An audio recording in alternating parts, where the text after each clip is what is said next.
Today's edition of Neo Reality Collective is brought to you by Anchor.fm, a free distribution service podcasting hosting platform that allows you to record your podcast on your phone or computer. Anchor will distribute your podcast for you so it can be heard on Spotify, Apple Podcasts, Google Podcasts, and so much more. You can even make money from your podcast with no minimum listenership. It's everything you need to make a podcast in one place. Download the free Anchor.fm app or go to Anchor.fm to get started today. Thank you and enjoy the episode. The Neo Reality Entertainment brand expands with a relaunch of the Neo Reality Collective Pop Culture News Talk.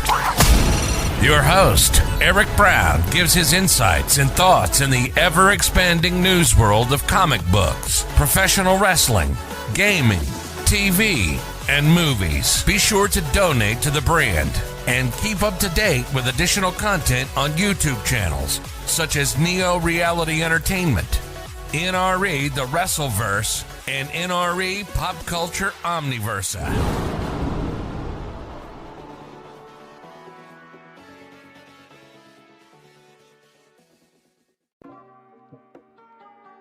Welcome back, everyone, to a new edition of Neo Reality Collective Pop Culture News Talk.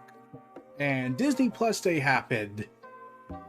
And we have a ton and tons of announcements. Some that did not live up to the hype, some that did, and some that seemed interesting, and some that seemed absolutely ridiculous. So, the usual stuff you get from Disney content. So, they announced that there would be tons and tons of new content for Disney Plus, and will never come to Blu-ray and DVD for those who can't get access to the internet, or those who can't get access to subscription services, because we need to feel bad for those multi-billion-dollar corporations, or the mighty Mongolian Empire that got everything. So, they go ahead and have they have Dwayne "The Rock" Johnson and Emily Blunt going ahead and doing the announcements, and their first big piece of announcement is the Ice Age. Yep, the Ice Age is back after they shut down Blue Sky Studios, those because of BS reasons. Yep, Ice Age is back, and Ice Age Adventures of the Buck Wild, streaming January 28th, and the cast is back, and I'm just like, what?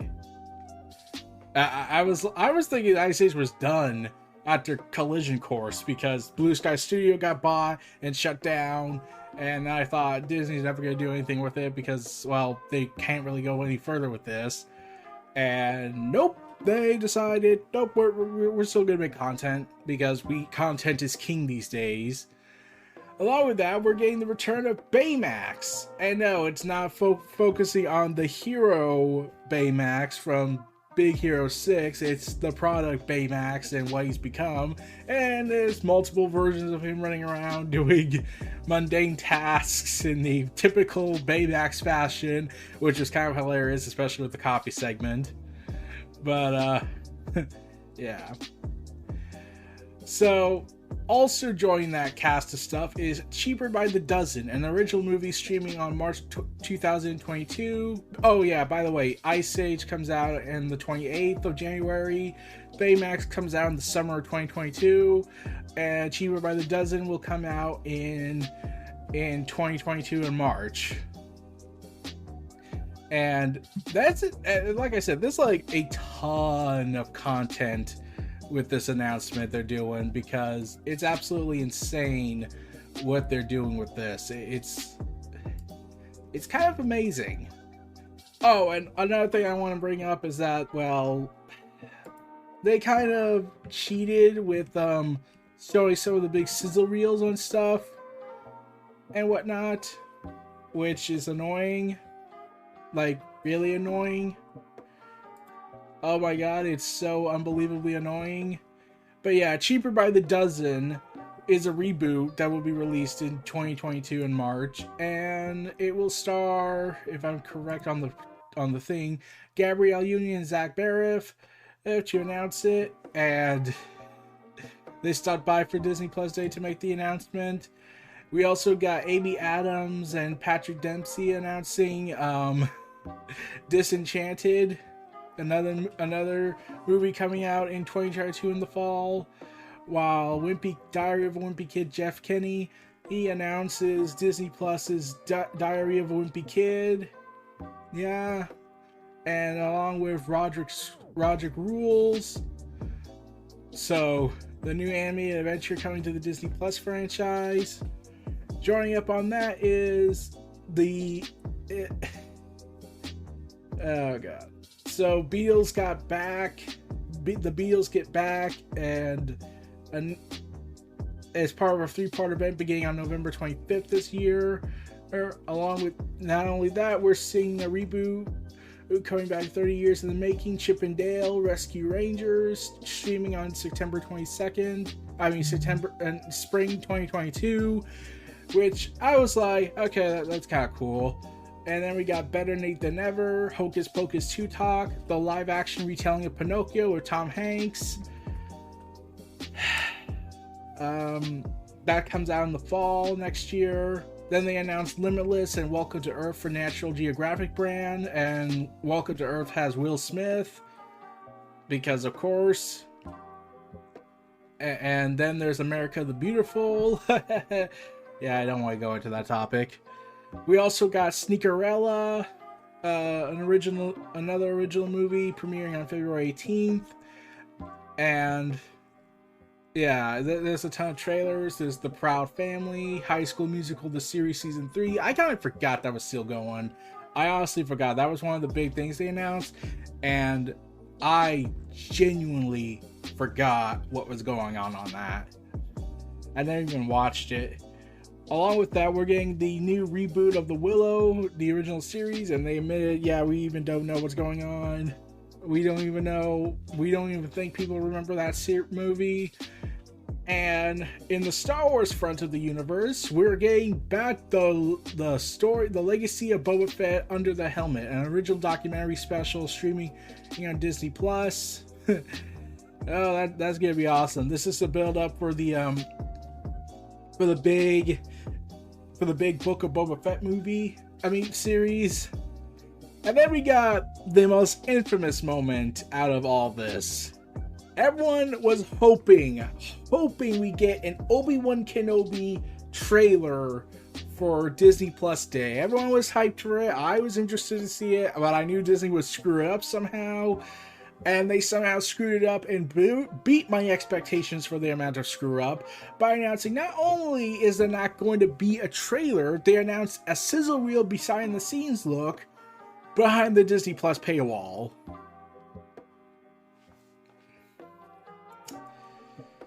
Yep.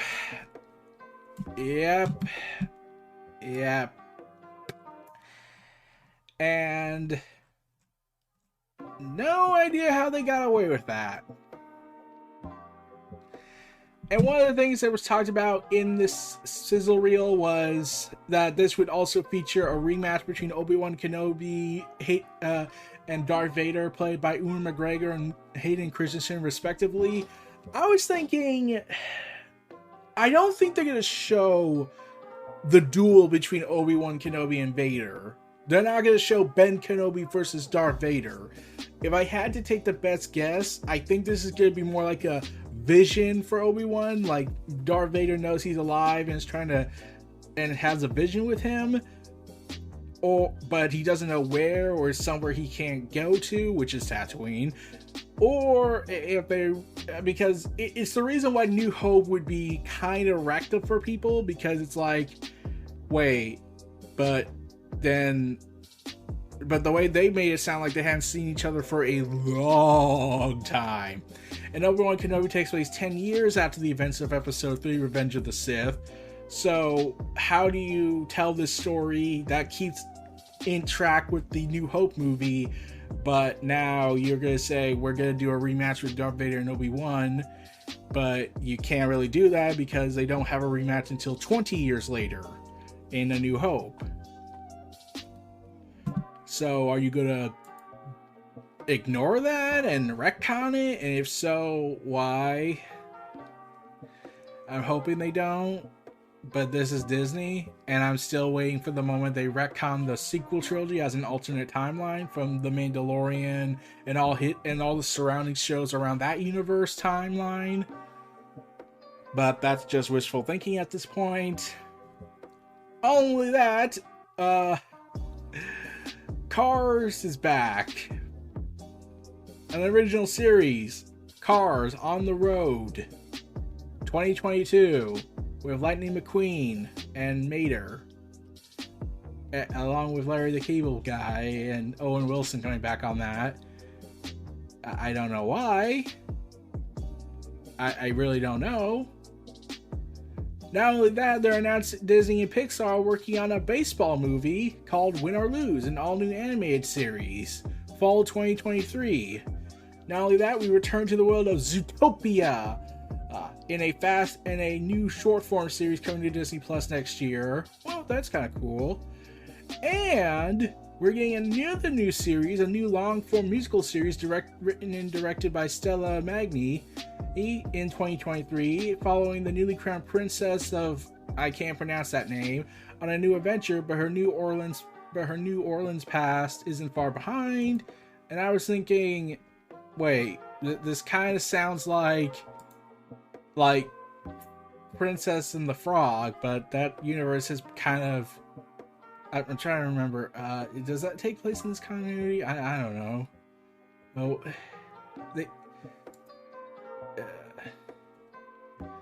I'm trying to remember. It's been so long. I mean, I haven't watched Princess and the Frog in like a long time, but I have to re-look that up. It's been that long.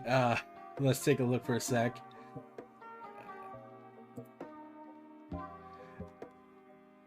Oh yeah, this is her. This is a self-titled split-off series. Yeah, they're bringing back her character, the Princess and the Frog. So that's awesome. I was confused for a moment. Then we got another Disney Plus original, Disney Intertwined, or something else that's pronounced, and an original series streaming only on Disney Plus. And we're getting the big moment. Oh boy. Disney Plus has announced the return of the X-Men animated series, X-Men 97, 2023. This was the thing that made me say this stole the show a little bit, because now it's gonna get interesting. Now we have this series that has been and I was watching some old videos about the animated series. And then I heard this was announced, because they have been trying to revive it for some time, since last year when the pandemic happened. And the creators wanted to come back and, do the stuff again, reunite the original cast as much as they could and the original team, and, tell the story and continue where it left off. And now I'm curious as to know, what do you think they could tell with the X-Men of that continuity? Because there has been a lot of stories since that series ended, because they told a lot of the big stories, like Age of Apocalypse, Days of Future Past, and the Phoenix Saga. Now it's like, well, what else are you gonna tell with this story? Are we gonna bring in other, or like, I know there's a lot of X-Men characters to talk about in that mythos. Will they go Jonathan Hickman's book? Look, because introduce the X-Men Krakoa Nation in this, since, well, that I can imagine they would think doing that, since that was a freaking awesome storyline. But Inferno's still going on. But this also will focus on, from what I heard, the Turn of the Millennium stuff, and how the fallout of Xavier's death or something. And I'm pretty sure he'll come back. I mean, like, X-Men versus Avengers happened, and look how that turned out. It's kind of awesome. Oh boy. It's awesome to see this universe come back. One more run for them. Let's see how this all kicks off in a way that's gonna be awesome. But we're going back to the MCU since X-Men 97 is not part of the Marvel Cinematic Universe. In fact, I'm surprised they didn't even think about putting it in the MCU multiverse they just introduced. But okay. Marvel's Moon Knight's coming soon. She-Hulk got a rebranded sizzle reel featuring Jennifer Walters, the actress who plays Jennifer Walters, and the She-Hulk. And some people are still pissed about that because they never read a comic book, I believe, or they just didn't get it. Updates on Ms. Marvel, which was delayed from this year to the summer of 2022 for reasons I don't know yet. But it does kind of... And people are still kind of a little bit mad still over the retconning of her powers. Because, here's the thing. I'll say this. It doesn't bother me as much. It's confusing why they did that. I wouldn't be surprised if it was because budget reasons. Though, in this day and age, that's kind of becoming less and less of a reason. But, in the reality of it, I keep thinking because they haven't introduced Mr. Fantastic and the Fantastic Four just yet, and they didn't want to risk it. Because they say, well, why is she the first and not... But everyone loves Kamala Khan. A lot of people love Kamala Khan. And I'm thinking to myself... I'm worried that they'll retcon her powers in the comics more. Because the Marvel's logic nowadays is... The comics revolve around the movies, not the movies revolve around the comics kind of idea. Where they'll start bringing in stuff from the movie to the comics, but start saying, oh, well, the comics are basically now just an extension of the movie, MCU, because that came first, it seems, in their eyes.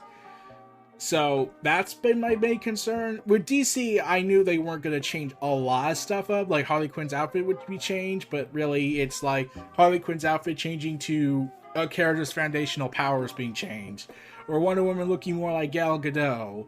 Like, that doesn't bother me, but because that's not really big extensive changes, and plus the Harley Quinn anime series gave more of a much more expressive and belief why she would change her outfit to the Harley Quinn we got in DC Rebirth. Not only that, they continued with the announcements of Marvel Studios' What If animated original series, which will feature Phase 4 characters and explain the Gamora storyline that was scrapped from Season 1 due to the pandemic. Not only that, we'll have the hero Echo finally arrive into the MCU, which means that Daredevil is not far behind because Daredevil and Echo have a history in the comics, so it's only natural they're going to bring Charlie Cox back. Yes! Spider-Man Freshman Year is coming, which will be an originals anime series focusing on the origin of Spider-Man in the MCU, so finally we're addressing Uncle Ben. Oh god. And Uncle Ben's probably thinking, here we go again. Meanwhile, Marvel Studios pronounces another I Am Groot, another original animated series, I don't know why.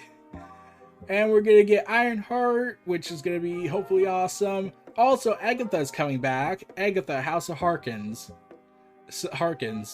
And Marvel Studios also pronounces Marvel Zombies and Secret Invasion. Oh boy. It's kind of amazing. Secret Invasion also features Nick Fury without his eye patch, which everyone still hates because Captain Marvel retcons that history by saying, oh, he lost it to a cat. A space cat that eats people, but a cat nonetheless. And not what in Winter Soldier was described as a betrayal that happened, unless the cat was the traitor. The cat was a lie! It was a lie, man! So, yeah. And that's about it for that front. Like, they had a bunch of sizzle reels going on with this, which annoyed me, and now we're hidden behind a paywall. There was some stuff that wasn't, but I'm excited to see Secret Invasion, Agatha, Ironheart, the X-Men 97 series, Echo, all this stuff. Except for some stuff I'm not interested in, I'm not interested in Cars. I'm not interested in the Spiderwick Chronicles. I just have no interest on that. I don't care about Willow. I don't care about the Proud family stuff. Sneakerella, not really interested. I don't watch National Geographic stuff. I'm not interested in live retelling of Pinocchio because why? And plus, they're probably never going to do the whole... They're probably going to cut out the more darker aspects of the character in modern times because they never addressed it in the movie ever again, in the animated movie, where Pinocchio basically just left a bunch of children turn into donkeys left behind them, and they're probably going to either address that and have Pinocchio come in and save the day, which will piss everyone off because that's not what was the focus point, or they're just going to ignore it entirely. So, yeah, Ice Age, I don't really care about it anymore as much as I used to. The last movie I think I saw was the Dawn of the Dinosaurs movie, I think. And that was only because of our favorite nutcase hero in there. Happy Syndicus! Hunger for broccoli? Here's what I think happened. And whatnot. It's like so hilarious. Like, he was the best part of that movie. Baymax could be funny more. Like, it would have some funny stuff going on in their trailer, but I still don't know how this could be a series. Like, I'm wondering, are we ever going to get back to Big Hero 6? Like, I thought for sure they would go and address that again. Diary of the Wimpy Kid, not interested. Chip and Dale's Rescue Rangers, never been interested. Yeah, like I said, there's some content I like, there's some content I don't like. I certainly didn't care about High School Musical, so why should I care about High School Musical, the series reboot, season 3? Boba Fett's gonna be awesome, I'm sure of it. Win or lose, I don't know what's gonna be. It's a baseball game, it seems. I think. It does show the baseball and saying step up to the plate, so yeah, it's a baseball series. Zootopia Plus. That's a thing. We get back to the Princess and the Frog, and that's kind of awesome. It's practically the unofficial sequel of the series. And let's see what else. Not really. The most I was interested in that was announced was X-Men coming back from 97's timeline. See how that goes, and wondering if other aspects of that universe will be addressed, like Spider-Man. Since I'm pretty sure all the X-Men, I'm pretty sure all the cartoons of the 90s were all connected in its own little universe. I don't know. That's the stuff I keep hearing about, but I would be interested to see if that is addressed. And isn't Ironheart also showing up in Wakanda in the Wakanda series that's coming to Disney Plus? Because that's their introduction point for her. So yeah, there's a ton of stuff for content for people to look up on and watch. And there were some disappointments, like everyone wanted a Kenobi trailer, and that wrecked everything, especially when they put it behind a paywall, because 118 million subscribers just isn't enough Disney anymore. The Mongolian Empire needs more and more and more. But yeah, Disney, everybody, the Mongolian Empire corporations hunger for more. So that's all the time we have. Here's the advertisement for today, and I'll see y'all next time. This was Neo Reality Collective signing off. Enjoy for the outro and ad. Be sure to donate to the brand and keep up to date with additional content on YouTube channels such as Neo Reality Entertainment, NRE The Wrestleverse, and NRE Pop Culture Omniverse.